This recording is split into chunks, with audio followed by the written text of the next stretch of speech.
Yeah, burner's looking good.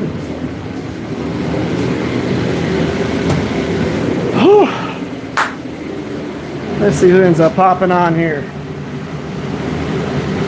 Change this to all messages. Okay. Let's get after some forging. Zoom in just a little bit.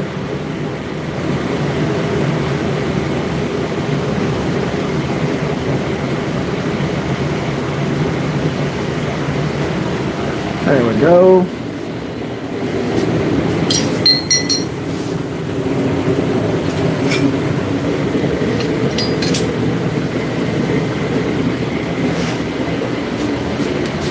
We're going to work on the project that we were forging whenever I had all the issues last weekend. Figured I would finish this with y'all.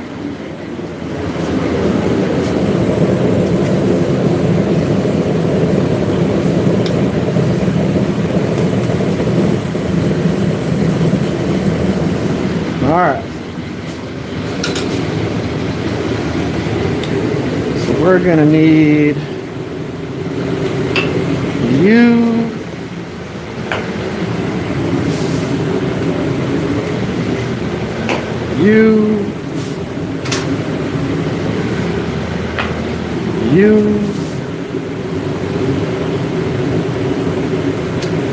And probably that one.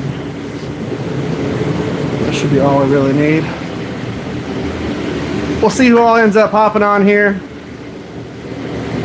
I didn't know if I was going to go live today or not, and I decided, yeah, I think I want to go ahead and go live and forge some stuff.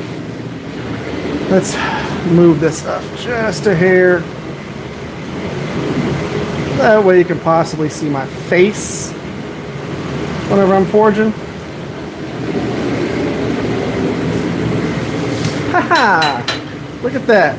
Of course, I'll probably be forging more on this side than anything, but we'll play with that as we go.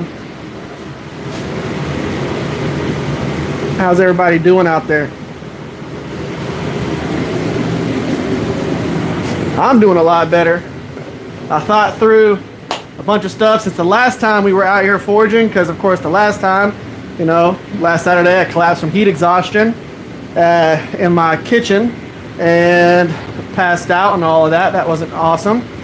So today I'm feeling a lot better. I've had a whole week worth of recouping time to be able to, you know, get to where I'm as close to 100% as possible. We're going to be forging today. I've done a few things differently. I have a exhaust vent up in the top of the shop now that actually pumps that hot air that gets up in the shop out of the shop. I moved my forge that is normally in here out there to the outside while I'm doing this, so it's not pumping all the heat inside here. We are going to do some forging now. 2 more lives, right? What we're going to do is I'm going to go ahead and finish the project that we started last week. So for one, I could get back in the rhythm of doing a live out here forging. I have not forged since I collapsed last weekend, so this is my first time back out here with the heat and all of that. Now I did do stuff in the heat, set up the exhaust fan and stuff like that, but I figured I would go ahead and finish this project on the live stream so that y'all could actually see me do that instead of just finishing it, you know, off camera. You know, y'all started it, we're gonna finish it on here. So drink lots of water. Yeah, absolutely. What is the project? So last week I started an integral bolster full tang knife. What this means is, and I'll have it out of the forge here in just a second whenever I get it hot enough to where I can start forging. But so the integral bolster section, and what we got roughly things preformed where they needed to go last week, but as you can see here, integral bolster, you know, we have the bolster right there, and then it goes down into the blade where this is a hidden tang. This one's going to be a full tang. So there's going to be handle scales on either side of it. You're going to see the spine all the way down. So you're going to see it go like this and then swoop down into the spine too. And then on top of that, it's going to have a taper tang. So all of that stuff. What we did up to this point is we were able to kind of get the preform for the blade done and get the tang roughly kind of where I wanted it to be, but we're not perfectly centered in the bolster area. We still got a lot of work to do, and I figured I'd go ahead and show y'all that, kick over all my hammers. But right now what I'm doing is I am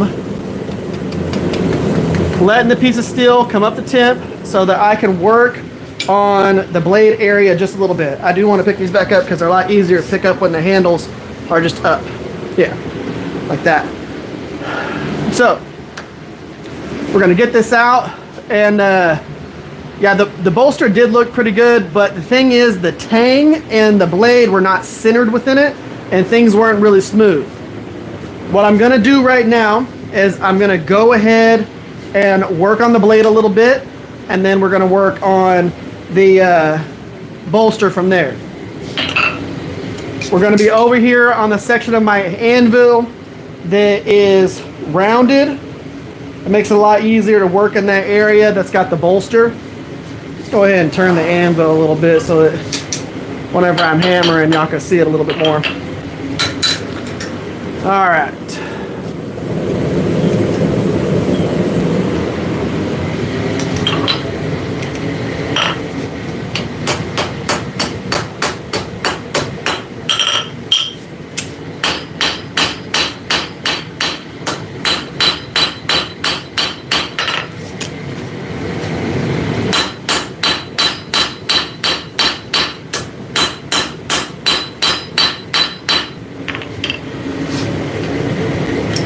What I'm working on right now is just trying to get a little extra length, and I'm going to be centering stuff as we go. But to remind y'all what profile we're working on, it's this one right here. As you can see, it's got the bolster in the center. We've got a full tang going through the blade there, but we're not perfectly centered within the bolster. Of course, we're not super off or anything like that, but we are going to have to make sure that's exactly where it needs to be. And then of course that's just kind of a blade preform right there, so there's still plenty of work that needs to be done.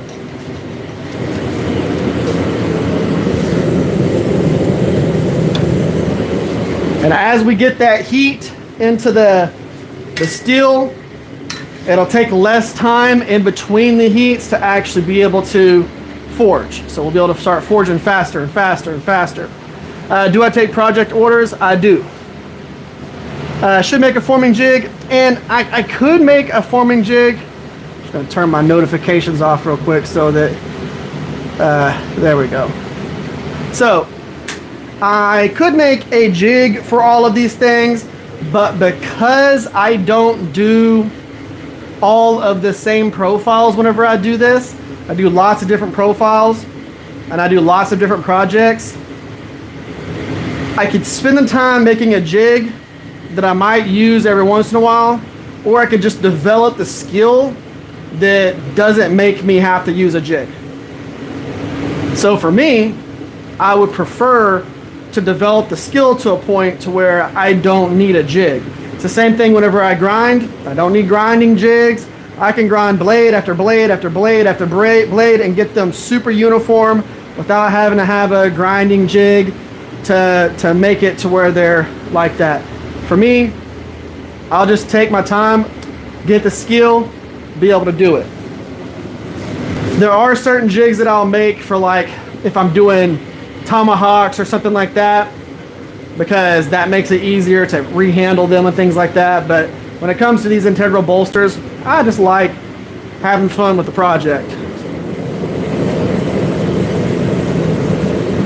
It's amazing how much cooler it is in the shop whenever the air is a lot cooler, because it's only like 90 degrees outside, and the forge being outside the shop, as awesome. But that is a good point. I got me a new knife yesterday, Spyderco outlet. Heck yeah. Man, I wish I had a Spyderco outlet near here.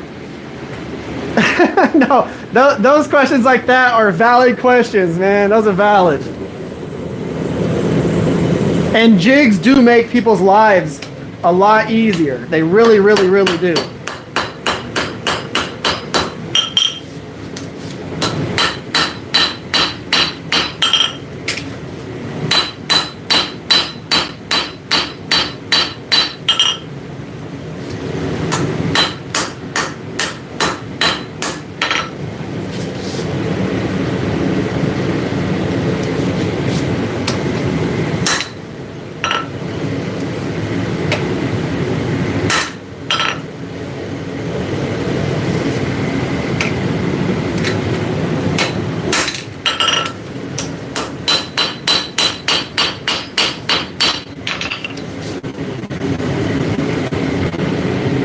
Just shifting the bolster over just a little bit.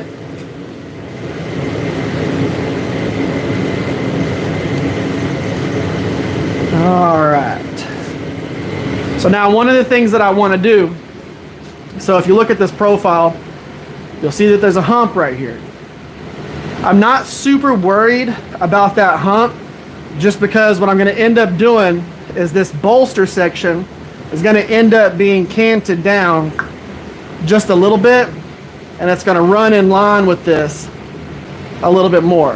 Now I will end up shifting that down just a little bit, but I'm not worried about that, because I am going to take this and just give it a little whoop, because whenever I forge out the blade, it's going to want to take this tang and shift it up a little bit, because I'm going to stretch all of the area on the bottom here. And hello to Clay Phillip in Relucia? I'll probably mess that name all the way up.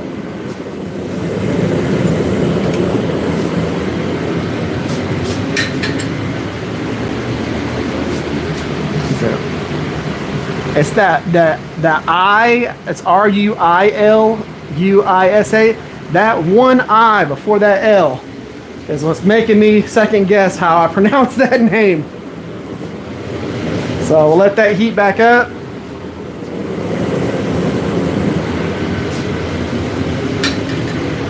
So last week, whenever I collapsed during the live stream from heat exhaustion, I made a lot of crazy decisions. I had my area where you typically pump all that heat out blocked off by human beings. I had my fan pointed at my phone and not me. I had so much things happening that made my shop incredibly hot. This week, I don't have that. I made sure everything is set up to where it makes me safe and it doesn't end up hurting me. And that's what we're going to do moving forward with this heat. This weekend's not as bad because the actual temperature outside isn't that hot. But next weekend, it's going to be super hot. It'll be, probably about 105, 106 on Saturday. So that's going to suck. But we're going to make sure that all of my stuff in here works out and keeps me cool. So what I want to do with this right now is I'm going to preform it a little bit. I'm going to go ahead, get it hot enough to where I can drop the blade down just a hair. All I'm going to do is hold the blade over here and then try and kick that down. There's other ways that you can do this, and you might actually try the other ways. So let's do this hammer. The primary hammers that I use during these live streams are by two Basterds, Texas Smithy and Supply, the people that are right here. This one right here is by John Norwood. He's not really making any hammers or anything like that right now. He's kind of traveling America after the whole hurricane and landslides and all that stuff that happened in, I think it was like North Carolina, South Carolina, that area over there. He ended up losing his fiance. And he is traveling right now and spreading her ashes on mountains and stuff like that.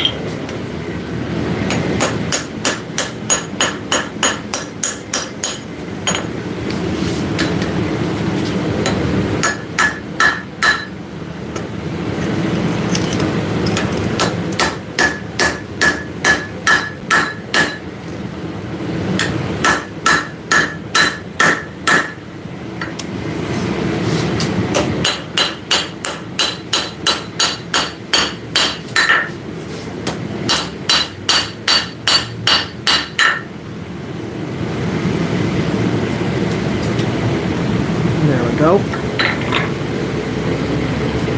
That kind of took a little bit of that out of there. Yes, and John Norwood from Old Hickory Forge. He makes beautiful hammers too. I use this one whenever I need a more narrow cross peen. The hammers that I get from Frank and Nita, two Basterds, they're called fat peens. They're a little bit broader. I like these whenever I'm forging because it doesn't require you to get rid of a lot of really deep hammer strikes. But this right here, when you need to get into something, you can. More from Vegas. What's up, Thomas? The project for today is we're finishing that integral bolster that I started whenever I collapsed last Saturday from heat exhaustion.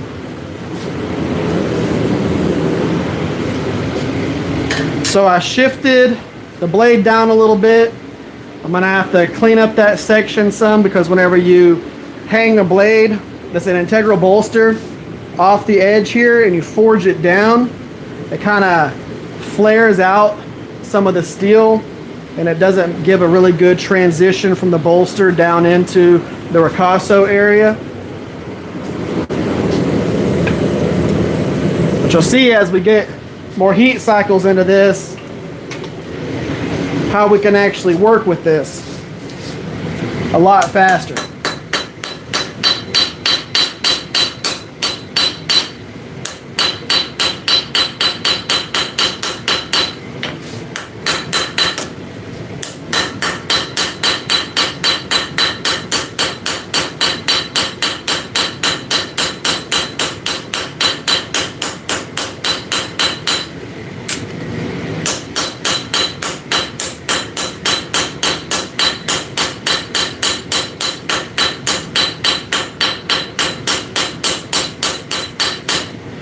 I'm using the ball peen in this little center section right here because there was a little flare where it was thicker just in this area than it was on the spine or the edge, and I wanted to move some of that material down and kind of narrow it down by just focusing on one spot. That way everything starts flowing where it needs to go. All of those little hammer marks will get planished out. Now, because of the type of knife that this is going to be, I don't need a lot of height to it. This is not going to be a chef's knife. 5160, can you make chef's knives out of them? Sure. But after the heat treat process, this knife's only going to be about 60 Rockwell. Most of my chef's knives are about 65 to 66 Rockwell after the heat treat and tempering process. So this is going to be a good kind of like a hunter style knife, something you could take with you camping. And so it doesn't need to be super tall. It just needs to be tall enough to where your finger doesn't slip onto the edge if you're really trying to get after something.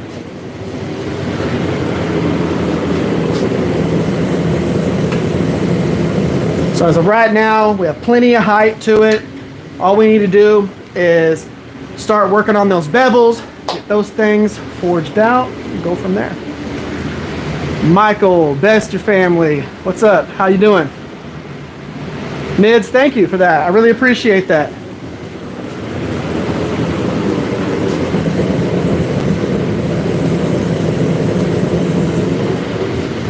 So now go in here.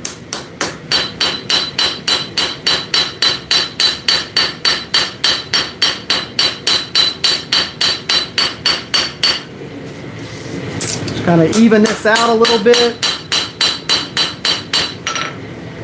Nice.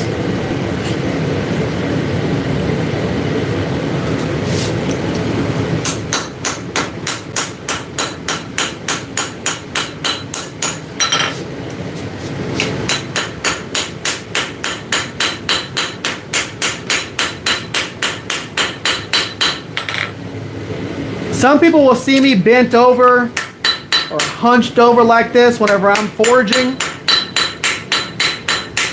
If I'm really trying to move a bunch of steel, I'm standing up right here and I'm doing this. Whenever I'm trying to pay attention to smaller fine tuning things, I'm going to be down here because I'm trying to focus on specific parts to center things out. Because I don't want to have to go to a grinder and clean those up. I want to be able to do them by hand and hammer.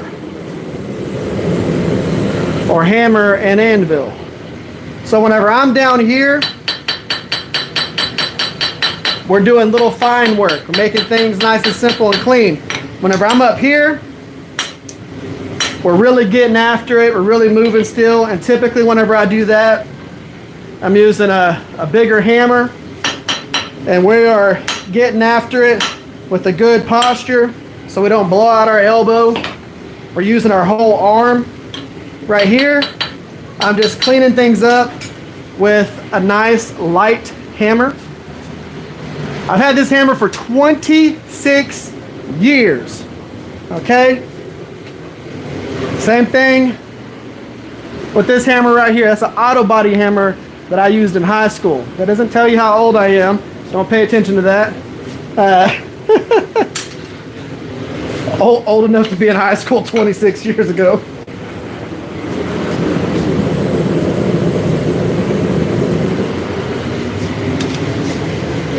All right. I could switch to one of my heavier hammers if I wanted to do this. But right now I'm just working on this preform a little bit.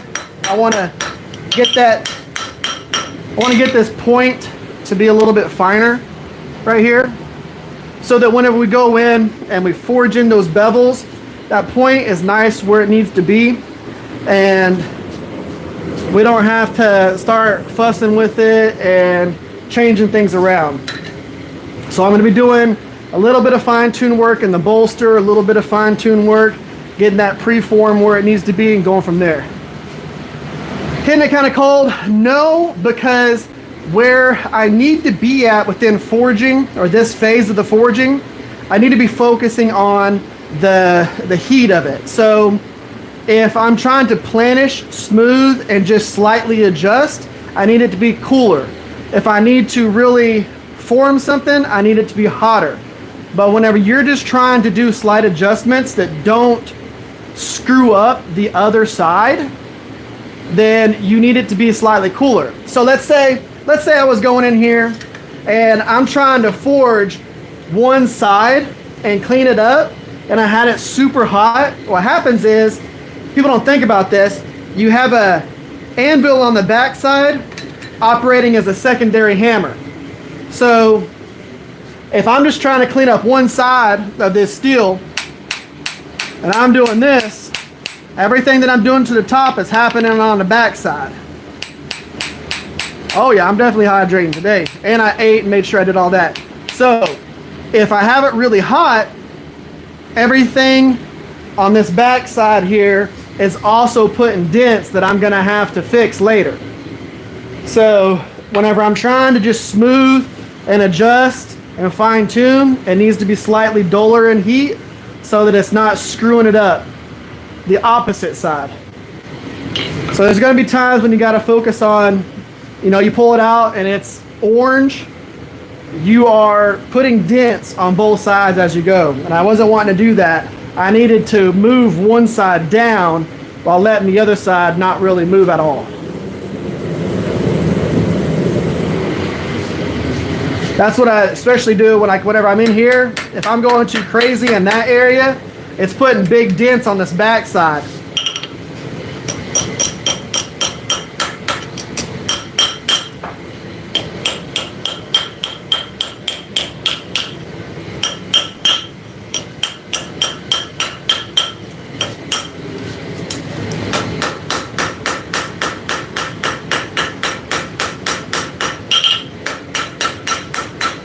And what's up, Neil?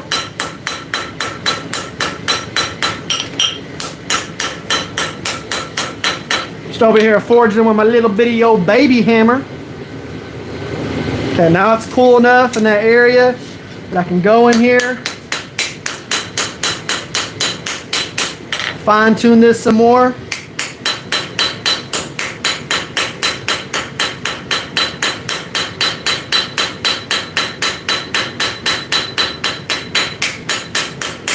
But that is a great question on the forging coal. Because if I was teaching a class right now, I'd be talking about that.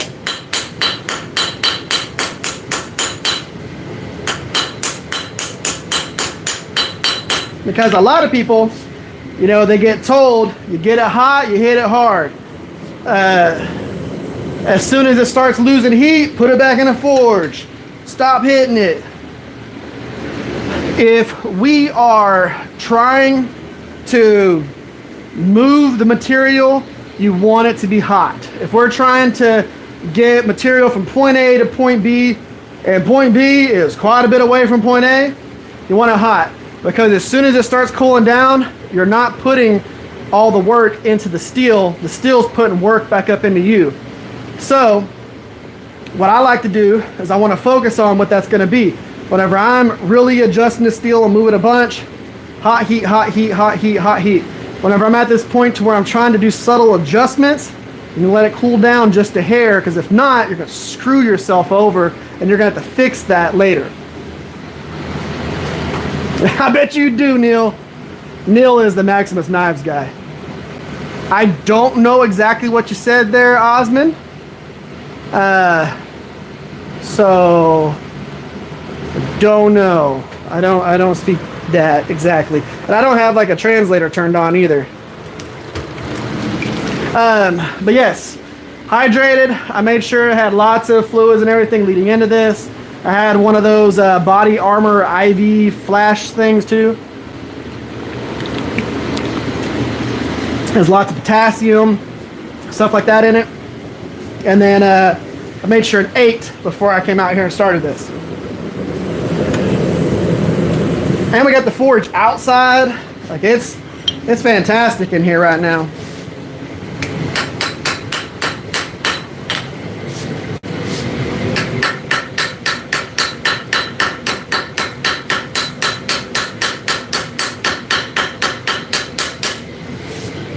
Down with a shift.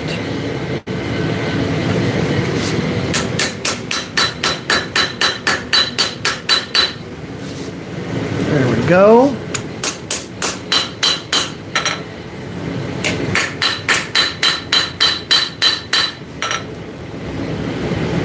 Now we're getting our cutting edge nice and centered. Inside that bolster.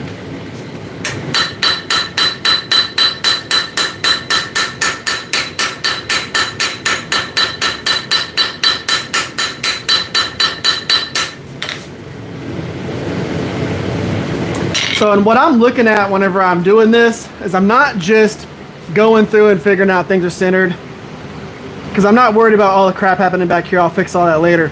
I'm also looking at from the edge back, am I getting too wide in a certain area versus another area?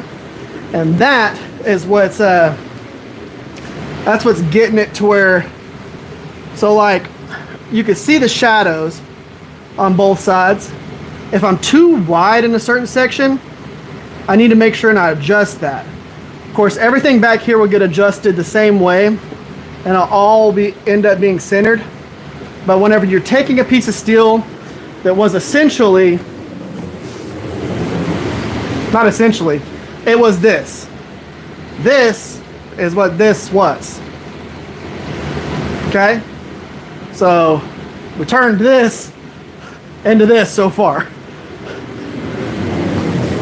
And we're going through, we're making sure, and we're creating our own thickness as we go, so everything has to be nice.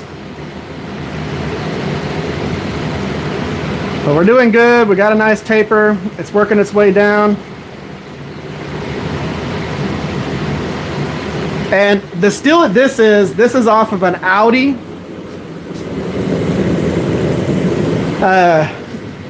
It's a Audi. What's nice about it is it's 5160, but it's got a little bit higher chromium and vanadium content. So it's gonna have a decent corrosion resistance to it. I've made a few knives out of this steel, and they've turned out pretty good. Really good wear resistance. They hold an edge for a long time. I'll heat treat them, and after tempering, they'll be about 60 to 62 Rockwell on the cutting edge, which is pretty nice. But the big thing for this is whenever you're making an integral bolster knife, you're doing a couple of things. For one, you're taking a piece of steel and you're having to crush it down to the thickness that you want. So you're the one that's creating the thickness of the steel. Whenever you start with a piece of bar stock, the thickness is already there. All you got to do is just turn it into a knife. With this, we started as a round bar. So we then had to make that round bar flat, and then we had to make that flat bar the thickness that we wanted it to be. So we're in charge of creating our own dimensions on this steel. So if I started with this, if I started with this chunk of steel right here, it's already got a thickness. You start with one of these coils down here, you got to create your own thickness, your own evenness, your own symmetry, all of that. So I have to focus on making sure the blade and the spine or the tang are centered in that bolster. I've got to make sure that the thicknesses are where they need to be, all of that. You're responsible for everything. And if you have a press, it's a lot easier. If you don't have a press, it's a lot harder. That's how that works, right? It ain't easier, it's harder.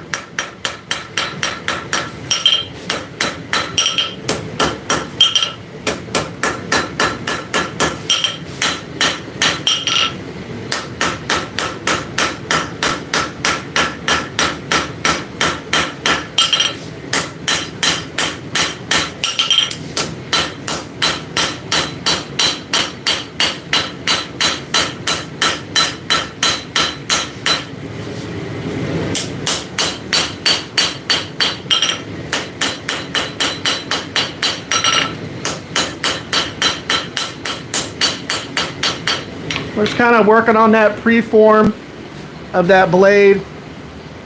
I'm of course going to end up working on this cutting edge, thinning it down a little bit. It's going to banana this out a little bit. And of course we'll make sure everything is centered. I will tell you this, if you look inside this little heel area, there's a little fish lip, there's a little crevice inside there. I'm going to end up cleaning that up on the 2x72. You don't want to try to forge that back in. It's just going to be a pain in the butt. So all I do, run my 2x72. I'll show y'all exactly what I'm talking about here. So move y'all over to where y'all can see the 2x72. And what I'm going to do is I'm just going to turn it on.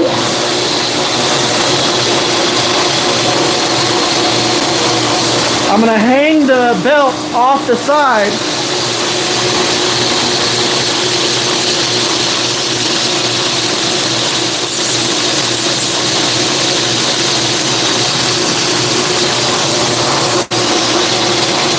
And I'm just going to clean that up.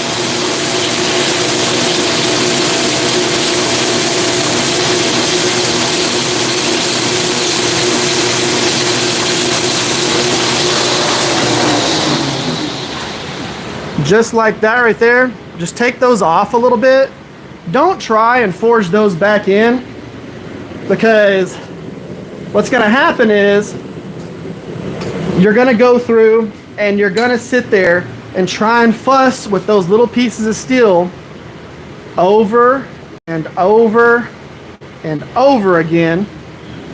So you're going to sit there, and that piece of steel, you're just going to move it over, move it over, move it over, move it over, move it over, move it over. What are you going to do? You're going to move it over, you're going to move it over. And it's just going to be a pain in the butt. Just get rid of it. Don't think that you're any less of a blacksmith because you had to go through. We'll use this guy. because you had to go through and use your 2x72. A lot of us use hand files whenever we're doing this. It's not a big deal. The Japanese make good steel. Shame it's hard to get in America. And it's not even just that it's hard to get in America. It's whenever you do get it in America, it's expensive. So I use what we call Hitachi white. We also call it 26C3. There's Hitachi white, Hitachi blue. It's also known as blue paper, white paper steel. Those are steels that cost a lot in America. Only one vendor, the New Jersey Steel Baron, they're the only ones really carrying it right now. And let's say you had a bar this big right here. So this is a chunk of 80 CRV2. It's a half an inch thick or a quarter of an inch thick by 24 inches by 3 inches. This bar was about $70, 60, 70 bucks from New Jersey Steel Baron. If you buy this equivalent in a Japanese steel, like a Hitachi white or blue, this is about $400 right here. If you wanted that equivalent, it cost you about 400 bucks. That's how crazy the price of that steel is right now, and it's because the people who were making it stopped.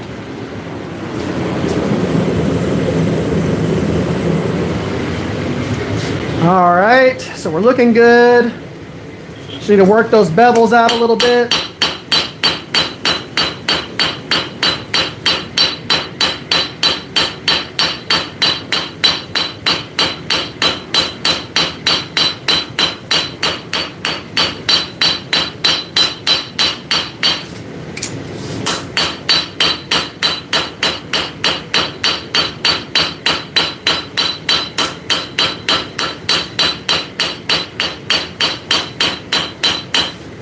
So, as I'm forging this, I'm forging it with a straight peen. Typically, whenever you're forging bevels, you forge it with a rounding hammer. I'm forging it with a straight peen, and what I'm doing is I'm creating a lot of little lines going all the way down the cutting edge. And that's going to give me the profile that I want. Little drop point, slight up sweep on the bevels or on the cutting edge. Right there, and I'm using this hammer to do that as opposed to a rounding hammer because I primarily want to get extension. I don't want everything to move. I don't want to get any more height. I don't want to get anything other than length and thinness. Steel, Toyota company, 40% of the steel spring. Yep. Thank you, and hello Paul and Jaroslav? I probably messed that up. I like to forge with my slightly left. I bet you do, Neil. I bet that I'm only seeing like half of Neil's comments. So I would assume that there's more than just that in there. I'll tell you this, we're this far into the live stream and there's no real sweat on me right now. This has been an absolute blast forging like this. Last week, I was miserable already at this point. Hydrated. It's just zero sugar flavored water. But we're doing good. We are doing absolutely awesome. Let's see. Later, Neil. Just buy a Japanese motorcycle and chop it up.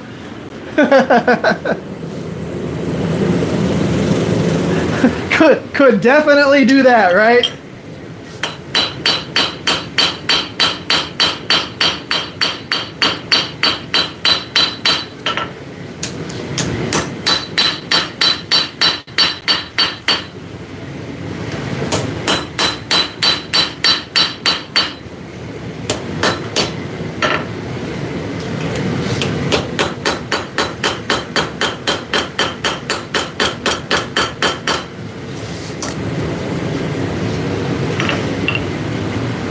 you'll see all of these lines are going one specific direction as we forge this. And then I'll end up smoothing all of that out and cleaning everything up there. And we're working on keeping things centered as we go. I'm gonna smooth it out, and then I'm gonna stop working on the blade.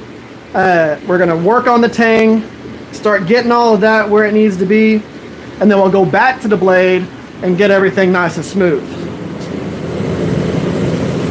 So for this heat that we're about to do on here, we don't need it to be super hot because we're just gonna planish. So what I'm gonna do is I'm gonna heat it up, bring it out, let it cool just a hair. We're gonna smooth it out and call it good. I'm not gonna use this hammer for this. I'm actually gonna use a little bitty old ball peen hammer because whenever I wanna planish it, I'm gonna planish it with a slightly domed hammer here. You might be thinking, what? You're supposed to planish with flat things. I'll end up flattening it later.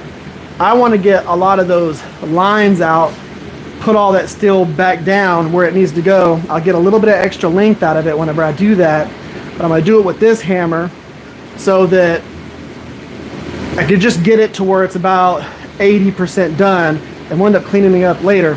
But this is going to be able to let me get up into that bolster area because it's got this nice rounded edge here and the face isn't super broad. Let's make some fried rice on this. Instead of Japanese, that might work, Luke.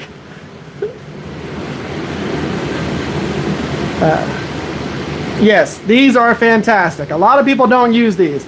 People turn these into tomahawks and stuff like that. I've had this hammer for a very long time.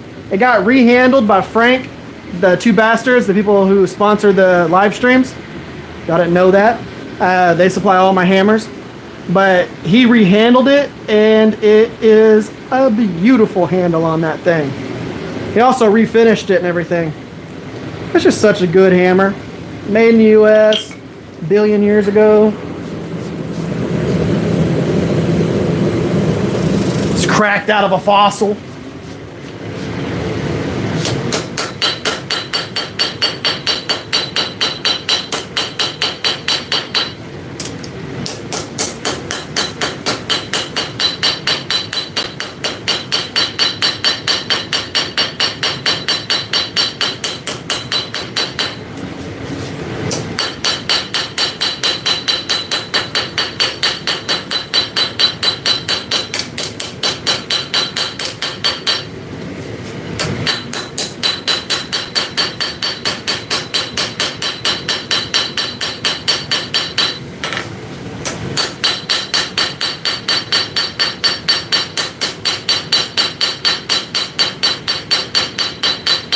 Remember, we are planishing right now, so we do not need it to be glowing hot.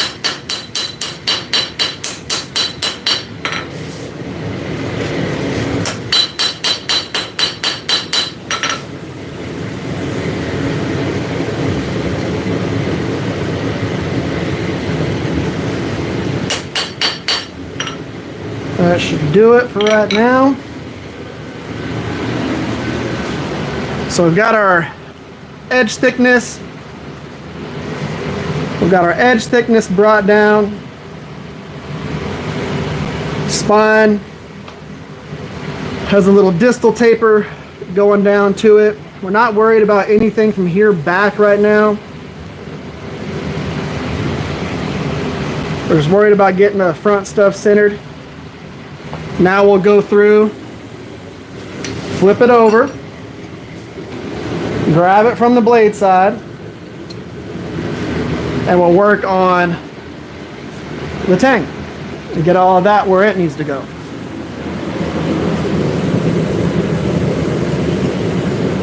This tang will have a slight coffin handle profile. We'll switch tongs.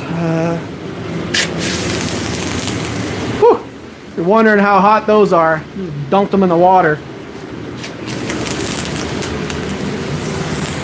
Get that ASMR.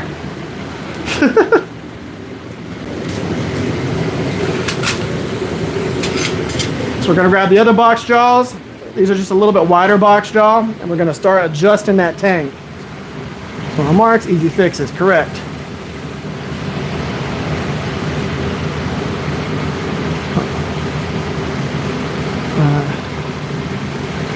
Yeah, correct. You don't really get super worn out. Like if I'm swinging my 5-pounder, if I'm swinging this, which I have done for like 10 hours, doing at the Dragon Forge. Look at the face difference on this.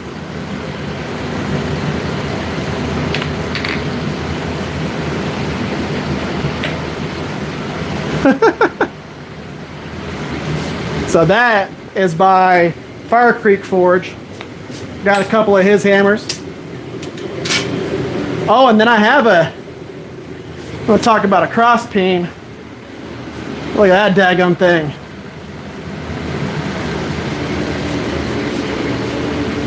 That right there.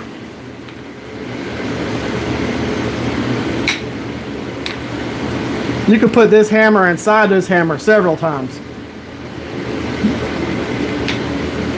You want to really start moving material? Use that cross peen. And I have forged with that. I asked Frank to make me that a while back, and I love that one. So we're gonna switch up just right off the rip, and we're gonna go with the straight peen to adjust this tang.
Okay, we're a little bit more centered than we were.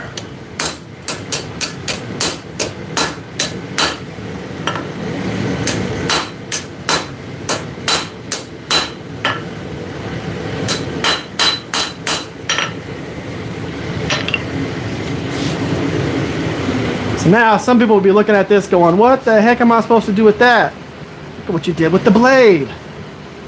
Holy crap. So now that I have the tang a little bit more centered, all you do, heat the blade back up.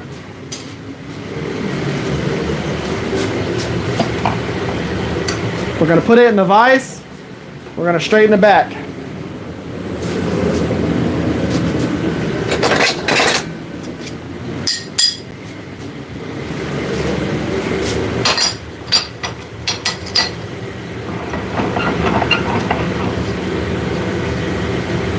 If you don't have these right here make your life a lot easier, and I'll point y'all at where I'm actually going to be. Right over there. If your jaws still have texture on your vise, just grab some angle iron. Okay?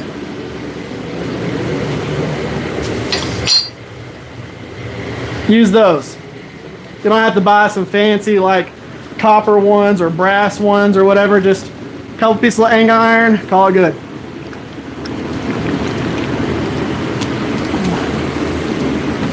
Just want to heat this up just a little bit.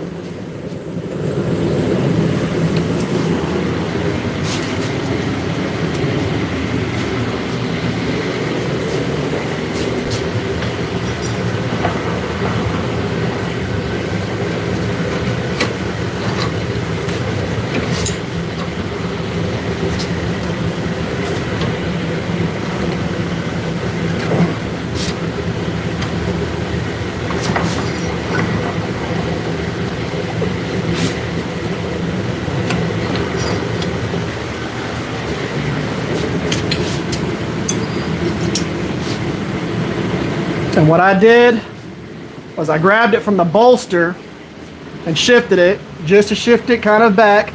We're going to do that again. We're going to get everything kind of centered, and then we're going to go from there. But that way we could shift it by just moving the bolster, and we're not moving the tang or moving the blade. You don't need to get too crazy with this because we're still going to be doing some adjusting to the actual tang itself. So things are going to shift a little bit, but because I want to get that bolster centered into there so that as I move the tang and do all of that, it's where it needs to be, and I can do small adjustments. If I'm sitting there trying to focus on is it straight or anything like that, then it sucks having to play with that. Now I will tell you this, whenever you're doing an integral bolster like this, one of the things that can happen, because you basically have a fanned out piece on one side of the bolster, a fanned out piece on the other side of the bolster, you can get a propeller effect to where your blade and your tang are like this. So even though they might be centered, the tang's twisted this way, blade's twisted that way, and it looks like a propeller. So you want to make everything not just centered into the bolster, so they're not like this, but you also want to make sure that they're not twisted like that. So it's just a lot of little small things you got to focus on.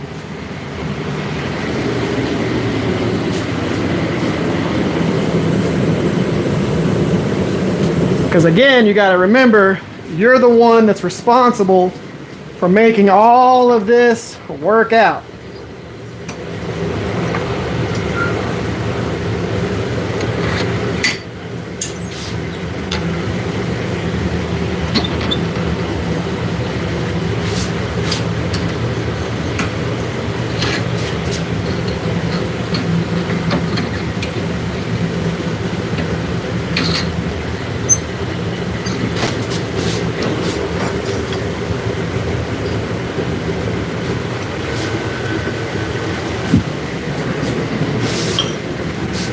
Switch back to the ball peen.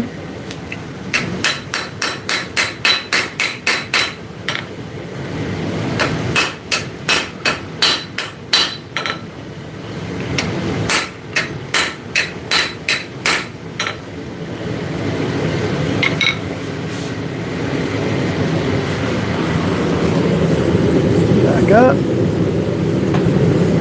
So what I'm going to do this next time is I'm going to put it in. I've been putting it in with the cutting edge up. Now I'm going to put it in with the spine up and adjust from there. So a lot of the times you would be using a post leg vise for this. I don't have a post leg vise, so I have my vise on a post. I have a legless vise on a post, and I eventually will get a post leg vise. I just haven't got one yet. But a lot of the stuff that you see here with me doing these adjustments, you don't typically see these on YouTube videos because they're not fancy or cool. You can see the interest in the video dropped off, or the live stream dropped off so much while I'm doing this, where we had like 200 and something people watching. As soon as I start getting into this fine work that you actually need to know if you want to do this, people kind of drop off. But while I'm forging, you got tons of people on there. They want to see the forged in fire, swinging of big hammers and all that stuff. But this is the things that y'all need to know when you're trying to figure out, man, I just keep hitting it from one side to the other, and for some reason I can never get it centered. No matter how hard I work or how many times I try and hit it with a hammer, I just can't get it back to center. Well, if you did what I'm doing here, you would be able to do that.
Now, if I was to give anybody credit for some of the showing of those things, it would be like Will Stelter, because he shows putting them in vices and smacking the crap out of them.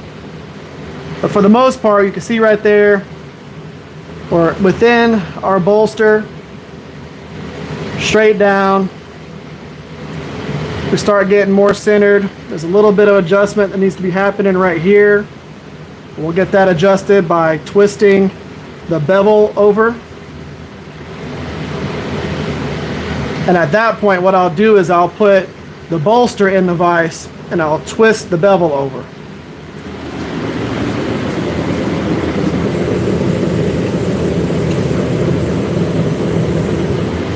So again, a lot of this stuff comes into play like whenever you actually go into a class and someone teaches you all of the different little things. These are the things that you get taught. The putting it in a vise, twisting it, adjusting it, being able to do those things versus trying to chase it with the hammer and anvil down a rabbit hole. Being able to know what you can do that doesn't require you to have sitting there whacking at it for hour after hour after hour after hour, when you could have just put it in your vise and did a slight adjustment and called it good. Or if you're trying to chase down some fish lip type stuff and you got to just grind that off and then keep going, sometimes that's all you got to do.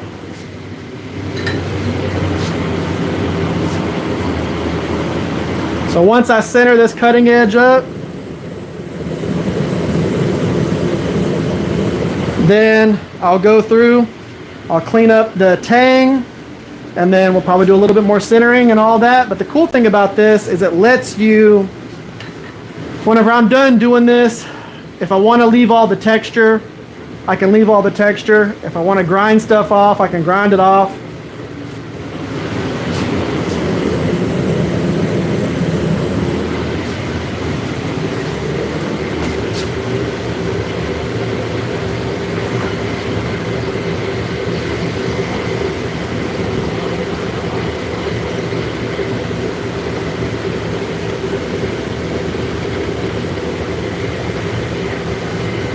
Up, get that in there, tighten it down.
A little bit better. Still gonna need to adjust it some.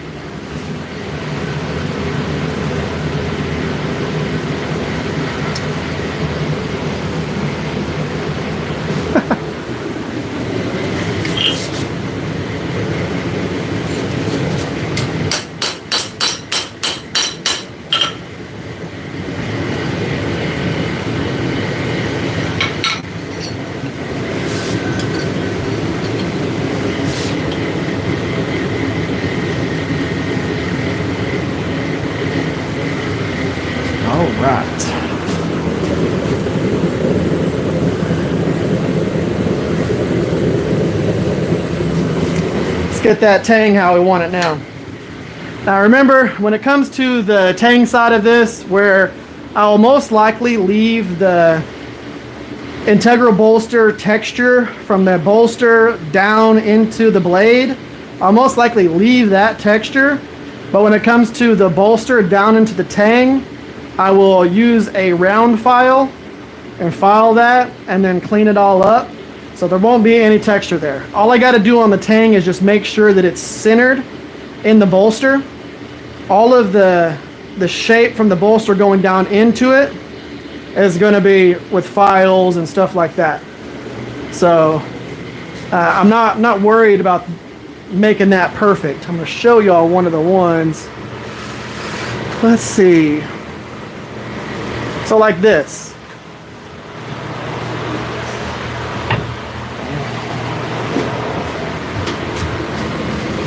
So if you look at this blade, of course, this is a full integral knife.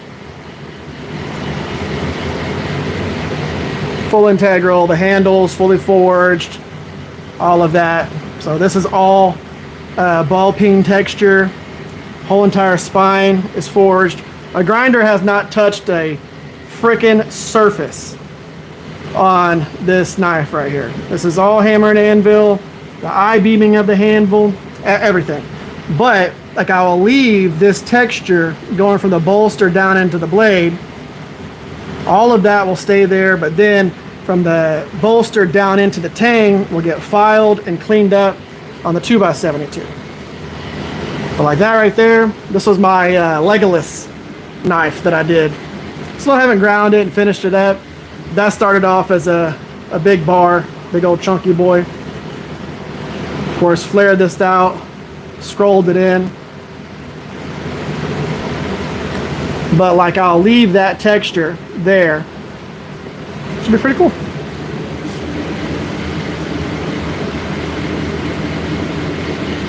But yeah. Whoop. Let's go ahead, work on this.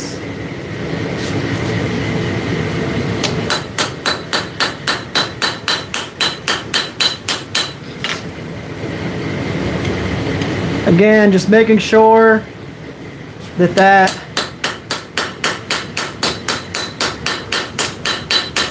tang is centered in that bolster.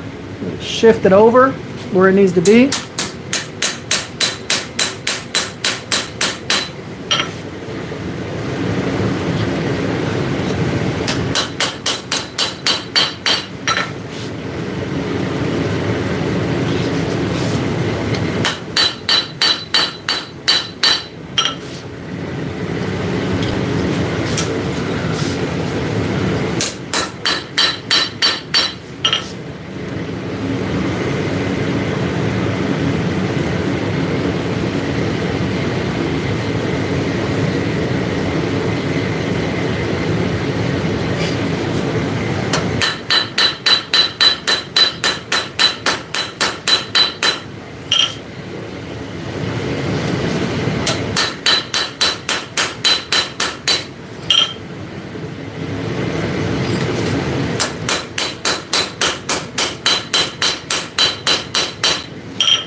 Back in the forge.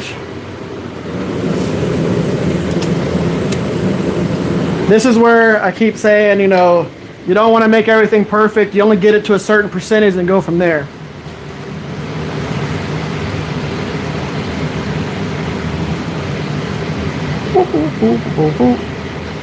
What's hilarious is whenever you have people come on to a bladesmithing or a blacksmithing's live stream and ask questions like that. For one, is that a bad thing?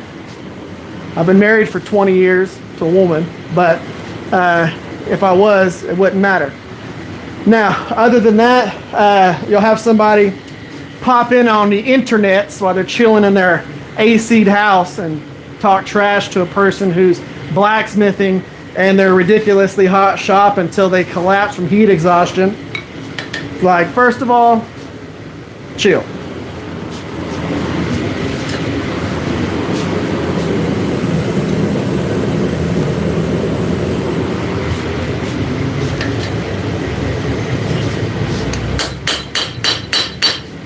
I don't judge nobody on how they live their life.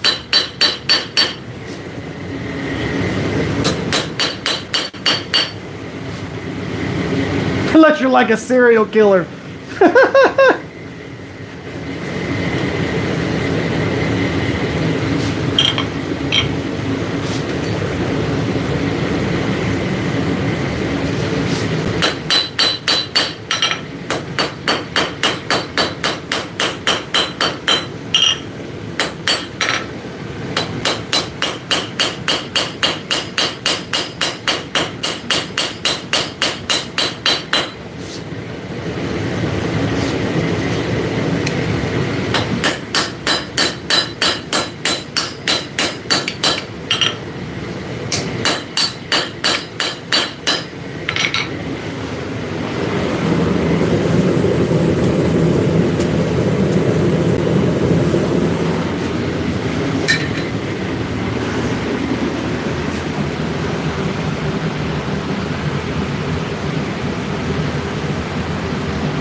Okay, yeah, I was just wanting to make sure. Maybe I didn't understand what you meant by that.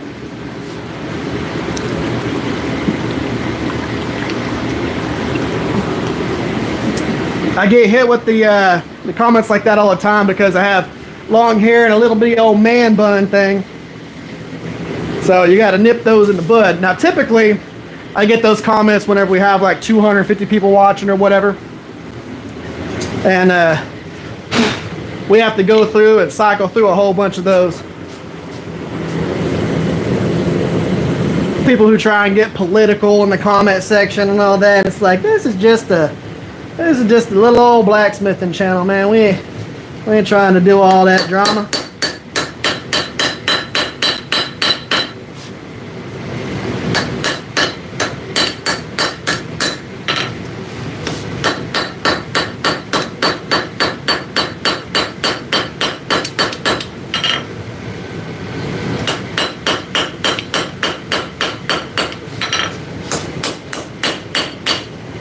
What I'm doing right now is I'm just cleaning up the tang, making it sure we have a nice arch to the blade. Everything's nice and good. You want to get that profile at this point to start to where it's looking like a good looking knife and everything. So I'm just going through, cleaning up the profile, making sure it's set to how I want it, and then we're just going to work from there. Keep flattening, keep smoothing, keep flattening, keep smoothing.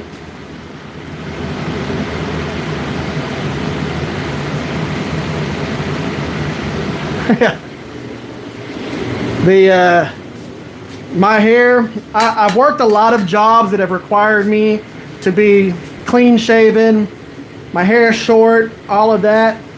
My current job does not require that, so my hair is like down to, you know, the top of my shoulder blades, and it gets too hot, so you have to have it up whenever you're out here forging.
Again, keep everything centered.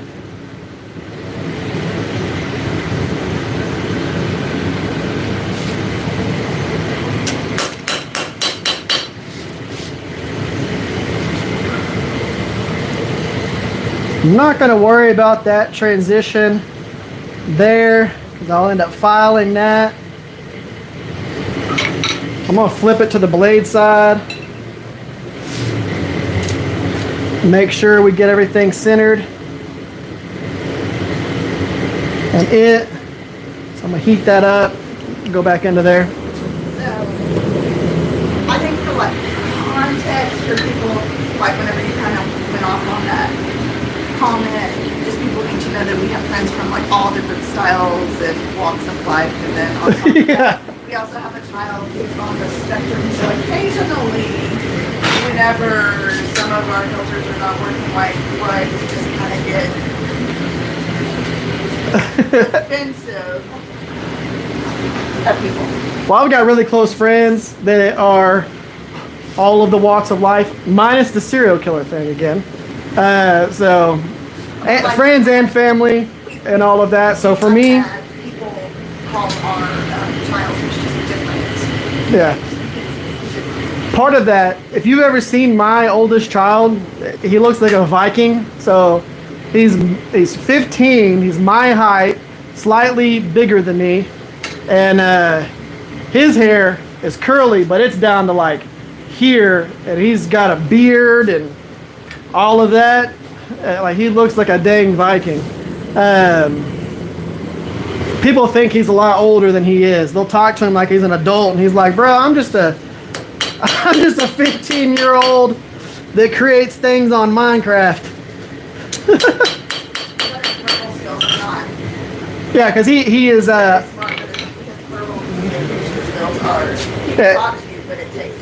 he's on the spectrum. Like the cool thing is, all the guys that are on his Discord and all that stuff, none of them care about any of that. But he focuses more on what he can do within art than he does on communication skills, which, I mean, let's just be real. There's a lot of us that are actually probably like that in the knife making community, where we just want to go out into our shop and work, and we don't want to have to talk to anybody. We just want to be able to go into the shop and not communicate to a soul.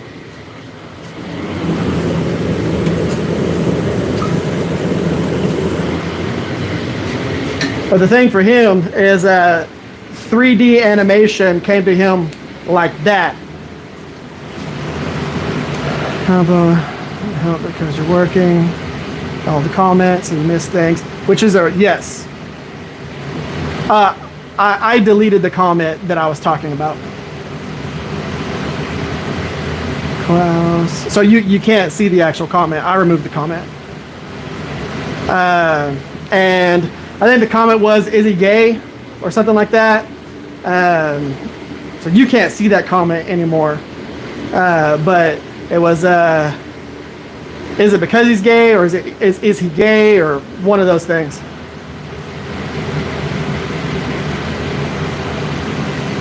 Iron works after smelting.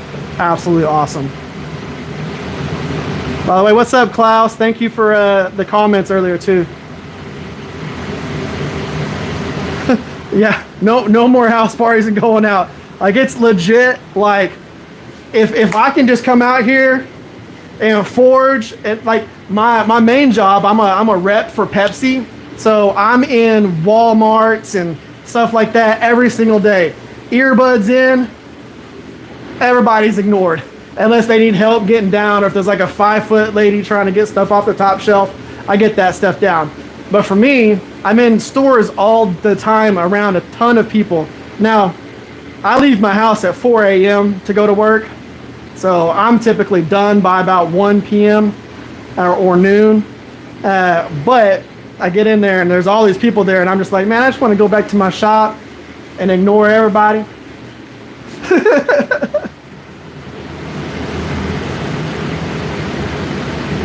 Do you use charcoal? No, I use propane, and the reason behind that is I do a lot of live streams and content like that, where If I was using propane or using charcoal, you have to pay a lot more attention to a charcoal forge than you do a propane forge. Charcoal forge, you're at a way less risk of burning something up, or you're at a higher risk of burning something up, burning your steel, stuff like that, versus a propane forge. I can focus on y'all for a minute, and if I left it in there a hair too long, it's not really going to matter a ton. Especially with the way that I built my forge.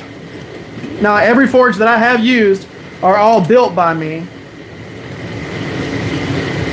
but I build them with the purpose of being able to do this type of content and not risk screwing something up.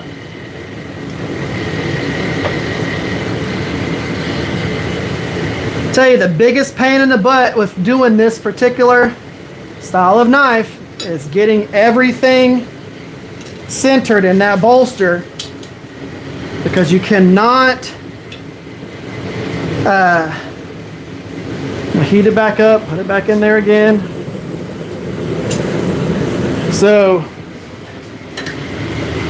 because I've only got a certain amount to mess with. Now if I was going to grind, let's say I had a big enough bar that I could just grind the tang in and call it good, that would be fine. I'd have enough material to do that, and I wouldn't have to worry about keeping both things centered. So, like this right here, whenever you're looking at an integral bolster knife, because I'm using the whole tang, it's not hidden or anything like that, where the bolster is, this has to be straight all the way through, and then this has to be centered. I can't go in and remove material or whatever I've got to do.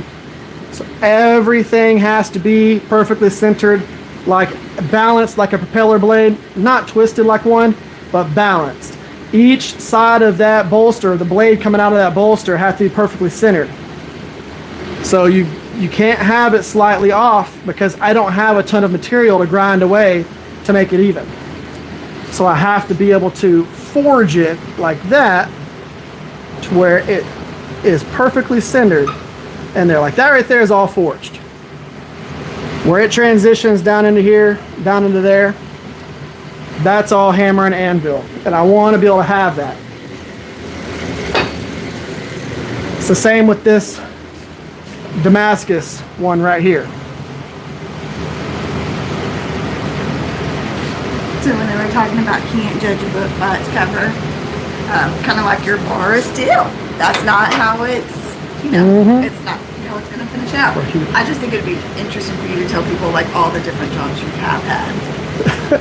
Gabriel, I'm a warehouse manager for a huge adult store. All right. I bet you got a lot of stories from that.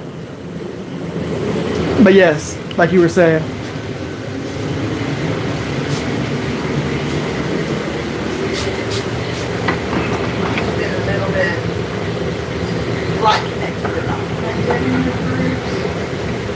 Yeah.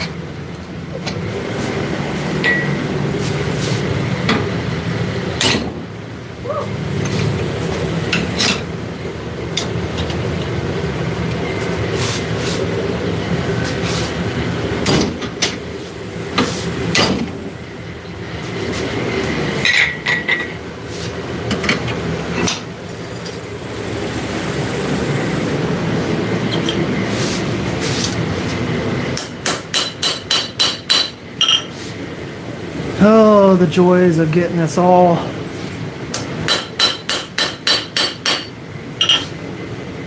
Question for you. How, because you typically like, and you couldn't because of circumstances last week, you typically like to take and forge a piece pretty much from start to finish. Like you're just going to be doing final grinding and doubles and stuff like that. So how frustrating is it for you to have had to stop that process because you were kind of in a groove Oh. Not feeling great, but kind of in a hurry, which is why you kept pushing forward. Having to like pick it up now and get back into the groove of what you were doing. Very frustrated. So a lot of knife makers will be able to tell you this. We like starting new projects. Finishing old projects is not near as fun. But because I was still in the starting phase of this project, it was like an itch that you couldn't scratch. I had to wait a whole week that my body calmed down. And for the people that don't know what she's talking about, whenever I started this knife, it was last week, and I collapsed on the live stream from heat exhaustion. You can actually hear it at the end of that live stream, everything go down, because I had my mic, which is what this little wonderful fuzzy thing is. I had my mic on me, and I went inside to cool down, got in front of the AC when I was super hot. My body went into shock, and I collapsed. And it was a wild experience. It was not fun. Okay, so I'm gonna.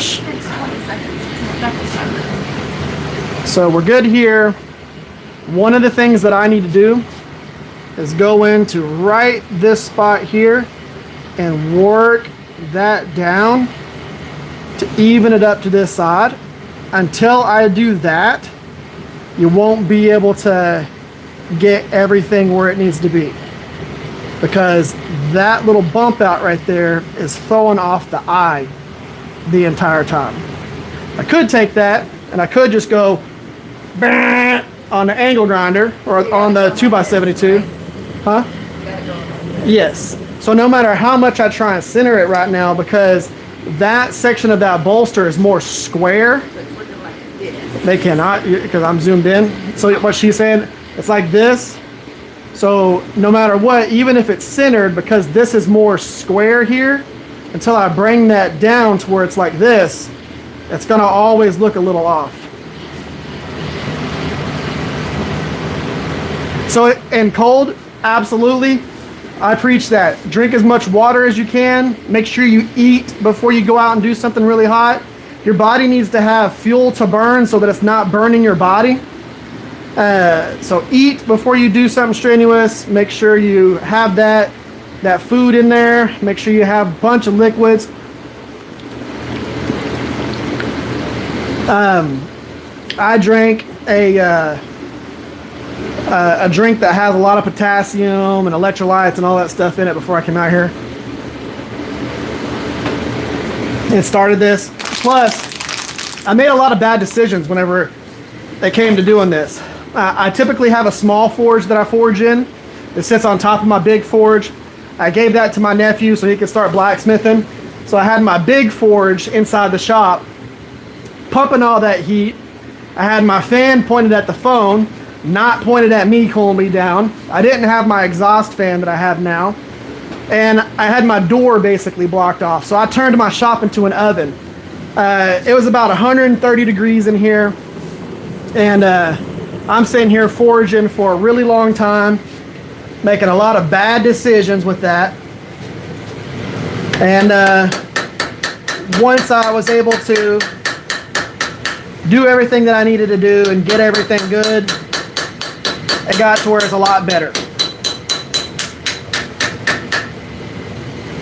So right now what I'm doing is I'm going in here and cleaning up this section that is square.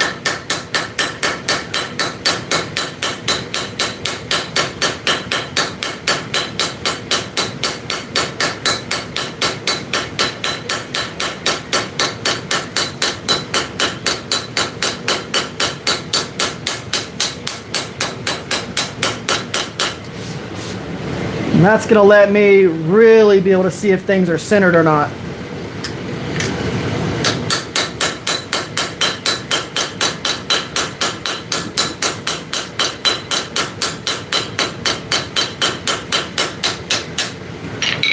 I'll tell you, we talked about this on, if y'all don't know, I'm a member on a podcast called the Knives Templar. So the Knives Templar podcast. Fish for dinner. Yeah, that fish you caught was good, Steve. Y'all know Steve. Steve is the one that is the maker of my power hammer.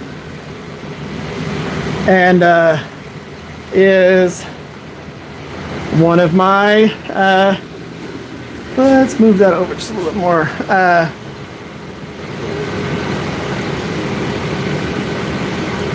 One of the people that I teach the most to. Talk to him a lot on the phone and through text and stuff like that. We do a lot of pictures back and forth. I've got Damascus projects that I'm doing with him as collaborations. Awesome dude.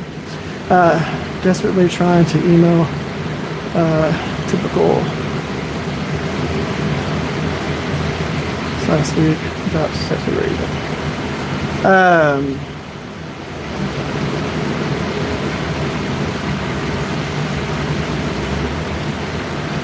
so if you want, Bernard, you can just either do that or you can just message me. What's up, John? So there was a lot of things that happened that made that whole event not awesome. I was so focused on entertaining both my nephews and my brother and all of that I wasn't worried about keeping myself healthy.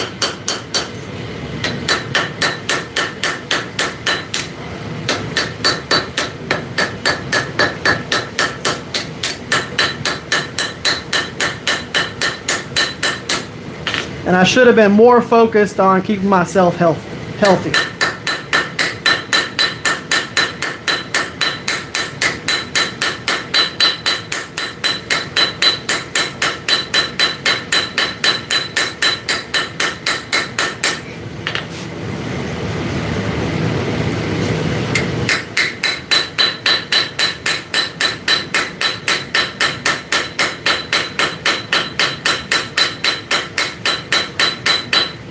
For those of you just joining, all I'm doing right now is making sure my bolster is nice and cleaned up. The transition from the bolster down into the blade, trying to make that nice and uniform on both sides. We're getting there. It's still a little high up in this area right there, but I'm going to work that down and work it back and call it good. So one of the things you're missing is you've got a person watching named Nail or Neil. Like, yep. He's from Damascus. Like, oh, cool. Damascus, so it gets inspired there. His plans specifically are for cutting tobacco leaves. Yeah. For harnessing tobacco leaves. Yeah. Yeah, he's from the city of Damascus. So that's cool. he said it's a sacred profession for him. So. Is that what was in the before Yes. you translated? Cool. That's absolutely awesome. Awesome to have you here.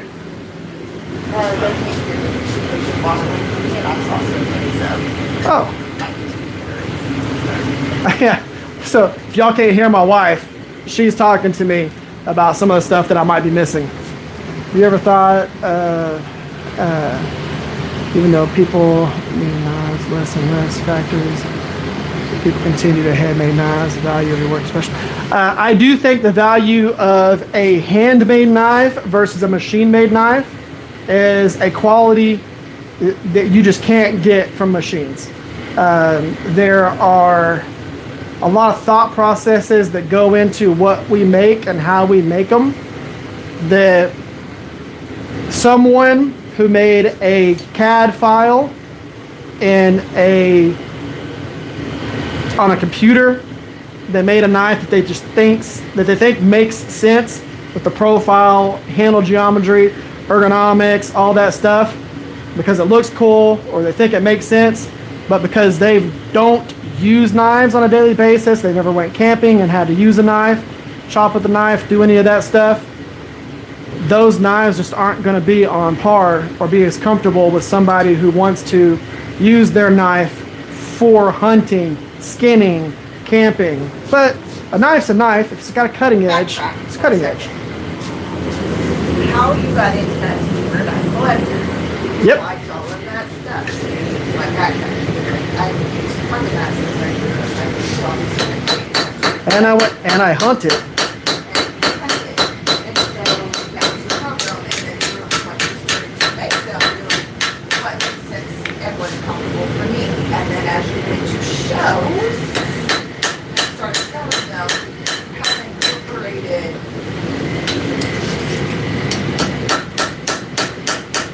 what other people said into how the directions of your designs have gone, like your window profiles and what you might think there's an opening for something different. Oh yeah. A lot of what I do is based on my own history within being a knife collector before being a knife maker. A lot of my thought process is based on that. And also, it's based on the knives that I've had in the past that were like 85% what I wanted, but not really fully there. And I've gone, okay, what can I improve on those? Or if I had the ability to, what would I do different? Now I have the ability to do all of those things. So as I'm designing a knife, you'll see my knife profiles and my designs evolve very fast, because I make something, then I go, ooh, nah, I want to do this differently on the next one. And then I go, ooh, no, I want to do this differently on the next one. And then they evolve. Okay. Are we back?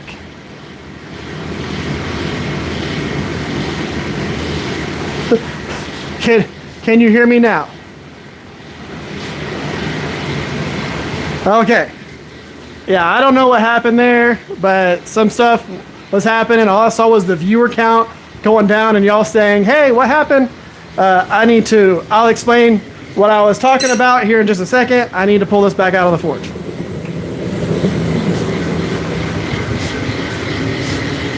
But yeah, I don't know what happened there, but evidently something happened.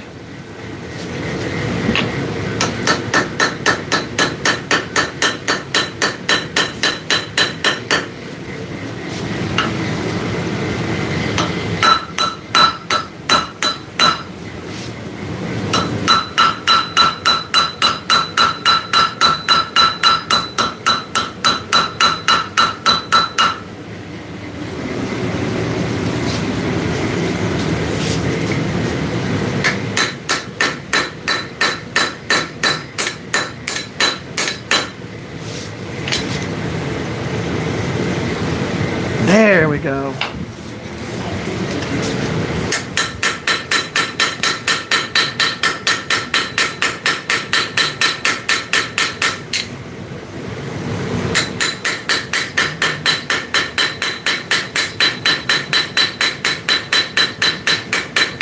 If y'all give me a second, I'll tell you what I was talking about whenever the live stream went down.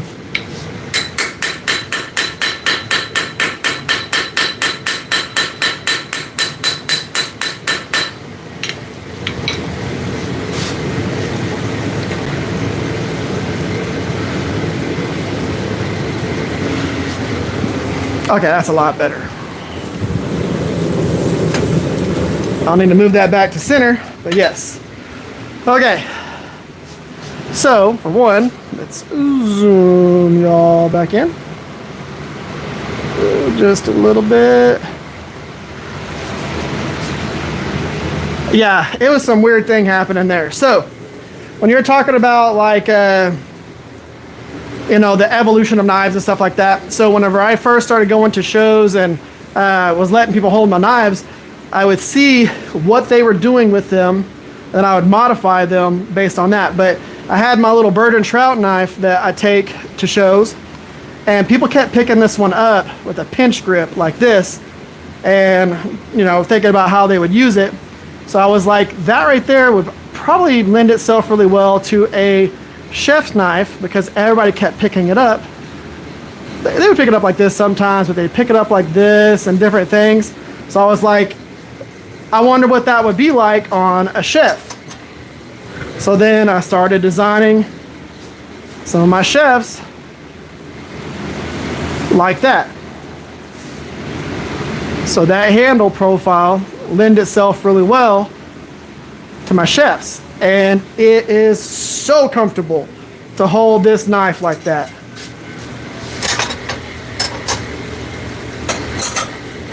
And I do a lot of different EDCs like that now, and my different profiles, slightly larger version of this knife all the way to this one right here, which I think is gonna be pretty fun. That one's out of the new Pops Pro Cut. But that profile lends itself really well to a lot of different things.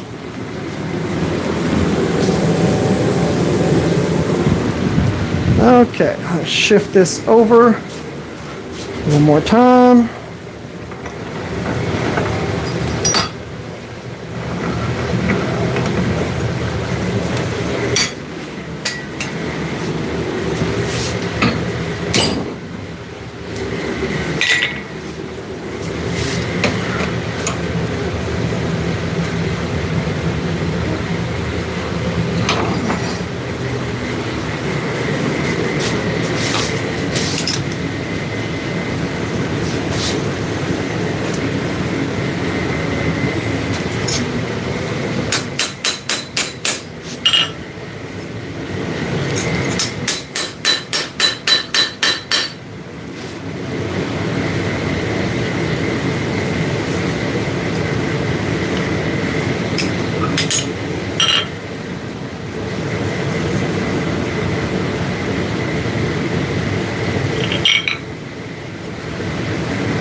Okay.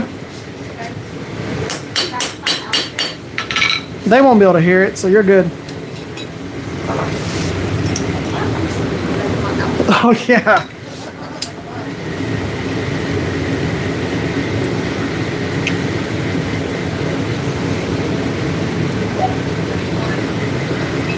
That is a little bit better.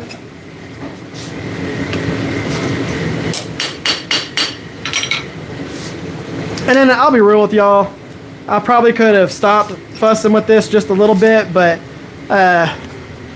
I get a little picky whenever I can adjust things and get them where I want them to be. I tend to want to do that. Like right now, I'm just going to move the tang over just a little bit, but all in all, where that is, I'm okay. Just need to, again, move that tang over, which I'm just going to twist it whenever I do that, and everything will be good. My big concern is just making sure the initial stuff is centered where it needs to be, and the rest of that will get cleaned up whenever I go in and grind things and do a little bit of cold forging.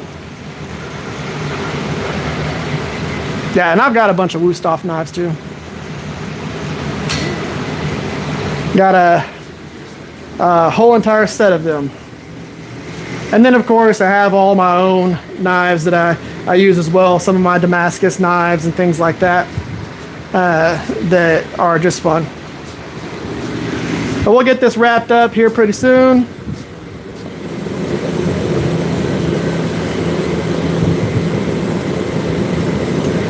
What I'm going to do is I'm going to put the tang in here, and then I'm just going to spin the bolster. And just spin the bolster, and everything should line up exactly how it needs to. Some of this stuff will get cold forged.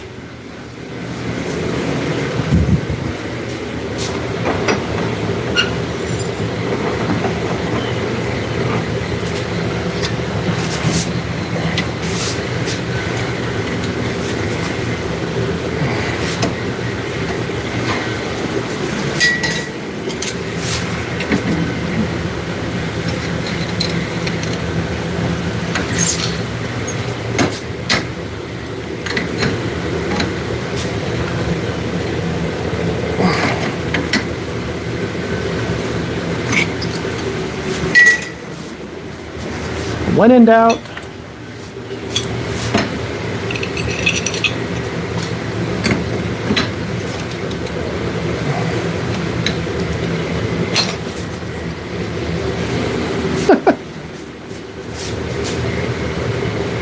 oh,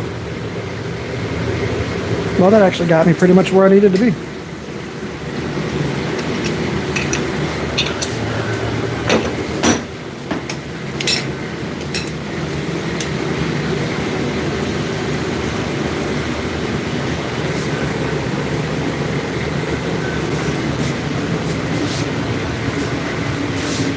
Because what I'll do is I'll go in and I'll clean this up, and then if I need to do subtle adjustments, I'll do all of that afterwards. So I'll go in and I'll clean up the shoulder here. Let me come over here and talk to y'all. So I'll go in and I'll file the shoulders into here. I'll clean up the whole entire spine, get rid of any of these little bumps and things like that that throw off your eye. Same thing with this right here. Get rid of any of these little things right here. I'll do that on the 2x72. And then I'll see when I don't have shadows, this little section right here, I'll clean that up, slightly move that in, but I need to remove this little lip that's right here. It's creating a little bit of a shadow inside here. I need to remove this, get that cleaned up, and then I'll go in and I'll slightly massage this section right here down in, and then I'll move the blade over. What's up, OG? Just a little integral bolster full tang knife that I'm working on. This is the one that I was working on last week whenever it did, of course, it didn't look like this. We finished the blade profile and bevels and all that stuff in this one. But last week whenever I did the whole collapse from heat exhaustion thing, I'm gonna go in and clean up all the little areas. It's gonna be a full tang knife, so it'll be pinned, you know, handle material, all that. But just to give y'all the understanding of the steps that are going to happen after this. Again, because a lot of people might think, well, I got to forge all this stuff away. Well, I'm going to clean up all of this with files and my 2x72. Everything that's throwing your eye off because it's creating a shadow, everything will get cleaned up. This will get cleaned up over here. And then I'll take and I'll massage everything the rest of the way moving forward from there. But like right now, because of some of the shadows right now, because the light's on this side, you see this shadow right here and you think, well, I need to push that in. There's technically a bump up right there on that, but because the light's hitting this side, you can't really see it. There is a bump up right there, but you can only see it on this side. So you might think, well, I got to correct that. How much did you miss? Well, this is what the knife looks like, mule. Now, this is the knife that I was working on last week. I went through, finished massaging everything, getting everything where it needed to be, getting that tang nice and centered. But like I said, I'm going to go through, clean everything up, and then I will go through and massage everything where it needs to go from that point forward. But there's work that needs to be done on by hand filing and 2x72 work and all of that. That'll get everything cleaned up, and then I'll go from there. But y'all will see that because I'll do posts on here with shorts and everything like that, and we'll go from there. Now, one of the other things that I need to do, I need to go ahead and anneal this. So put it back in the forge, let it heat up and cool down slowly. But real quick, my goal, I'm going to try and bring back the Shop Talk Tuesdays, but I'm going to do them as YouTube shorts as opposed to full videos. I'm going to try that with 5 YouTube shorts. They're going to be like 3-minute YouTube shorts And I'm going to go through and do those 5, see how they work out, see how the interest is in them, and then maybe that will let me decide to start doing more of the content that I was doing prior to everything. We'll see how that goes. When it boils down to it, YouTube does not pay content creators enough nowadays to make long form content worth it.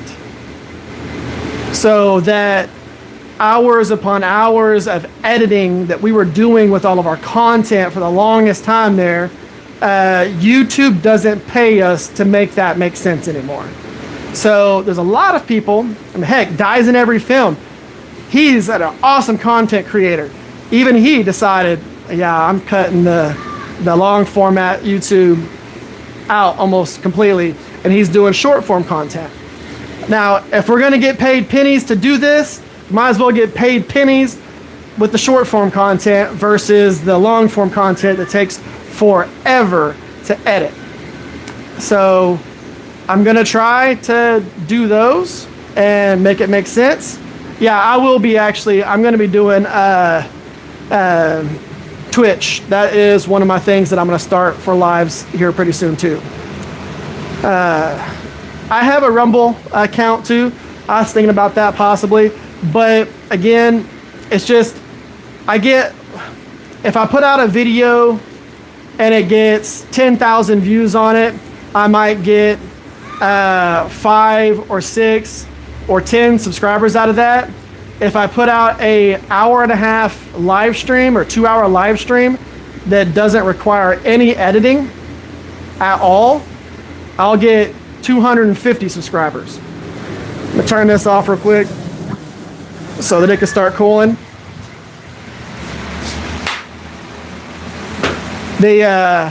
So if the live stream brings my subscribers and the videos don't, why do videos?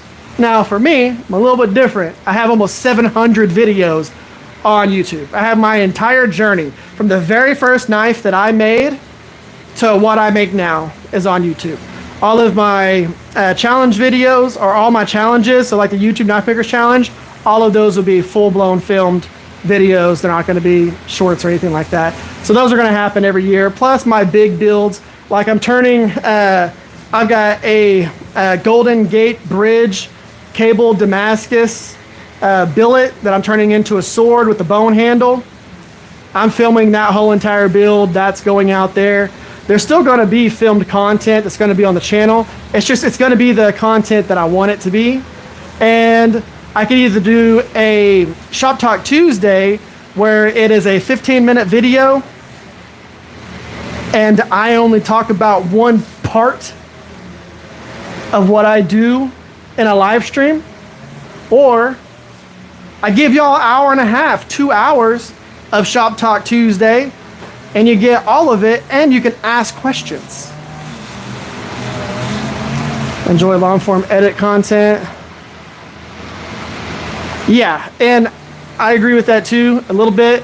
I enjoyed long form content editing for the first 550 videos. Whenever I hit like 600, and I'm on like my 3rd editing software, and I don't really like the editing software that I have now. I actually liked Adobe Premiere Elements 2019, that version of the editing software. It was like clockwork. I could sit there and go boom, boom, boom, boom, boom, do everything, transitions, the overlays on the screen, the text, the whatever, and everything was super easy.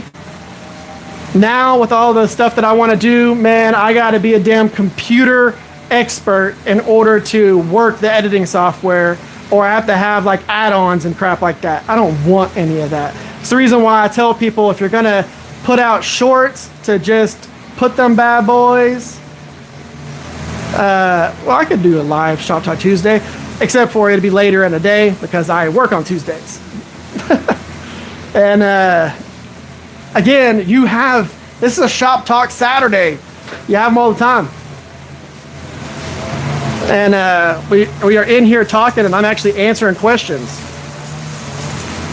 I would do your live long vid on Twitch, but then chop it up and post it shorts for YouTube. Yeah, and I thought about doing that as well. And I mean, it's going to be a give and take with this year, trying to figure out exactly where I want to be within a lot of those. I have been doing a lot more traveling the last year and a half, going to shows, getting paid to do demos and appearance fees and whatnot, which is, you know, other stuff. But there's been a lot of different things. Missed the videos that you made at the beginning of your bladesmith journey. Yeah. And part is cool. Actually talking, ask questions. Yeah, I agree. And the difference is, like, with my content, I'll do a live stream and it will get anywhere from 20,000 to 120,000 views. If I put out a long form video, I might only get 5,000 views on that. I might only get 3,000 views on it. I might get 20,000, might get 30,000, but my live stream content, I have one of the highest viewed live stream knife making channels in the world. And it's something else. Yeah, I think my best live stream is like 125 or 150,000 views during it. So that's something else, which is why I thought about doing the whole Twitch part of it.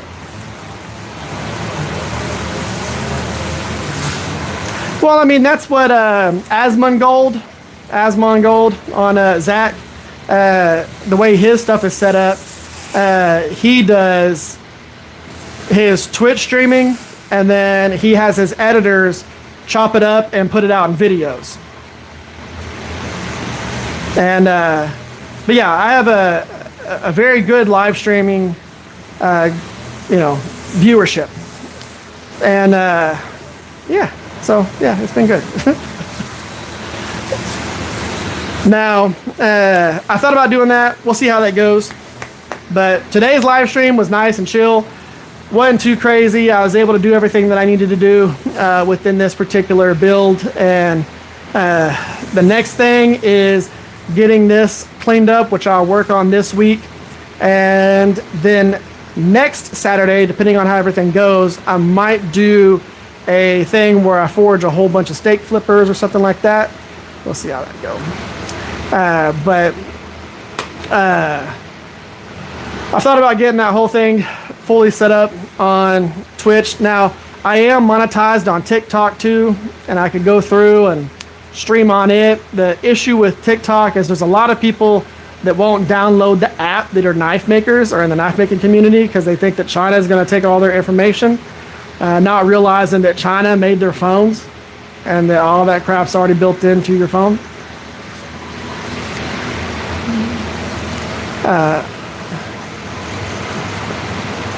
Everybody's going to bed. I just think it's cool that you watch this when you do, Bernard.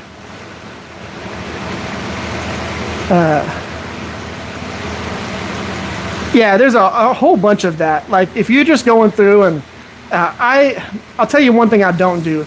I never get on TikTok and just watch stuff. I'll go through YouTube and scroll and watch everything like a son of a gun, or I'll go on Twitch and I'll watch a few of my people that I watch that are live streamers and stuff like that.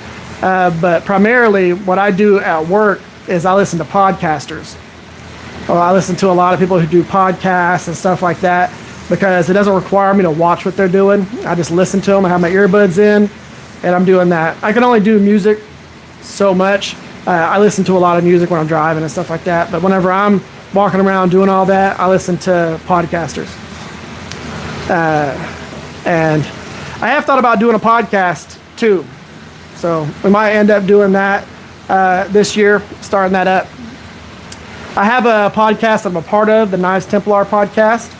But I've thought about doing one on my own in my shop, my other shop, and doing that. But we'll see how all of that goes. other than that, I think we're pretty much good here. Flip shots for hours on YouTube, all that stuff people send me on. Correct, same thing for me. Can you be on the podcast? Of course. There's a few people that I would absolutely have on the podcast. Between you, Duck, OG Franchi, and there's several other people. Dennis Tyrell Knife Works, and a few of those other people. But yeah, I plan on doing that. And I'm working on getting this shop insulated so that we don't really have much of an echo in it. And the AC and everything all set up in it so it's not super loud. So that'll be something that happens here in the future. Don't really know anything about podcasts? You're young. You shouldn't know about that. Whenever you get up into your 30s and 40s and whatnot, that's when you start listening to people talk. And you're like, okay with it. When you get into your 60s, you're like, screw music, let's just hear people talk. That's what AM radio was for the longest time. Any of y'all 60-year-olds? I'm just playing. But you know what I'm talking about. Yeah, there's a lot of them. If I'm listening to a podcast and it's just dry, there's no humor, nah, I skip that stuff. I like to laugh and have fun. It is AM radio for the win. Yeah. Oh, geez. But yeah, so we did good. No collapsing, no overheating. Everything was good. I'm going to go ahead, go inside, get myself something to drink, another drink, and go chill, hang out. Guys, thank y'all for being a part of this. I wasn't planning on going for 2 hours today. I was planning on just kind of easing my way back into it and maybe doing like 45 minutes or an hour. But y'all kept me talking and kept me going, and we're at 2 hours. So I will talk with y'all next weekend on Saturday. We might be forging stake flippers. I might be using the power hammer on that live stream. So because we'll use the power hammer to draw things out quick and then fine tune them with the hammer and anvil.